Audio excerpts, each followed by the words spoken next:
Hello બધાને જય માતાજી। જો આજે આપણે બનાવી છે કટકી કેરીનું અથાણું।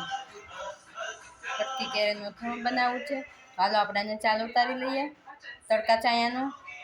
જો આવી રીતના બધા કેરીની ચાલ ઉતારી લેવાના છે। વિડીયોમાં નવા હોય તો સબસ્ક્રાઈબ કરી લેજો। આવા નવા વિડીયો તમને આવતા રહે। જો મારા રીવાબેનને આવું બધું આવડે છે, એની કેરી ખાવી છે। બધી કેરીને આપણે આવી રીતના ચાલ ઉતારી લઈએ। તો ચાલ ઉતારી લીધી અને કટકા કરી લઈએ। તો આવી રીતના બધા ટુકડા કરી લેવાના છે। જો મારો વિડીયો ગમે તો લાઈક કરવાનું, શેર કરવાનું, ભૂલતા નહીં। તો આવી રીતના બધા ટુકડા કરી લેવાના છે। હા, એમાં રીવાબેનને જો બધું દેખાડવાનું બહુ ગમે છે। જો બેટા બેટા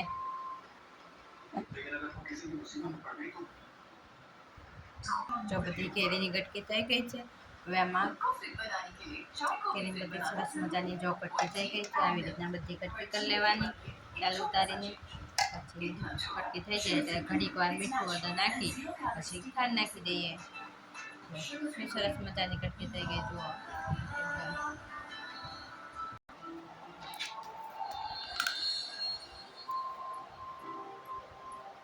નિમક નાખી દઈએ, થોડુંક જ નાખવાનું કે આપણે તો આ ખાંડ તડકા છાયાની કટકી કરવાની છે, આમાં કંઈ બહુ જરૂર નથી।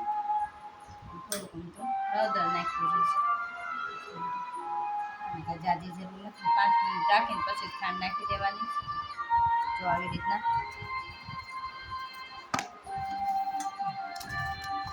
મલાઈ દેવાના, 5 ઘડીક વાર રાખવાનું।